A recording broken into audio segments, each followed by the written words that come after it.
Söğüt velayetinden geldim. Adınız neymiş? Adım Annevi orası neydi? Annevi diyorlar. O orta şey diyorlar bana. Şey değil mi? Ha. Neymiş işleyen? Tıkır kalyan. Tüvölü. Karavunluk işleyen. Tüvölü. Özünüz mi ya maşgalanız ne bilir? Başkalarımızı der karanlarlık. Katuy. Dayda sizin özünüz tanıştırdı. Hey vuu! Men Balkalı vilayetinden geldim, adım Aşır Bibi. Balkanın bu yerine var, sonrasını tanarlar Aşır Bibi deyip. Şu kıstımınla ayak edip, Aşır Bibi'li tap verin deyseler, derine uçuk tap verirler. Katı iyinse haline koyanların, katı iyinsedir.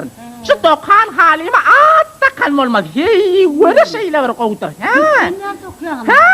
Kıskınlar halde okuyan. Ay dokuyan dost, ödüm bileliyime dokuyan. Ödüm biliptirim, elime keder tutturturlar. Şu dokavotim, gören yerim yok. Dokuyan, hova. Çağılanı neyli?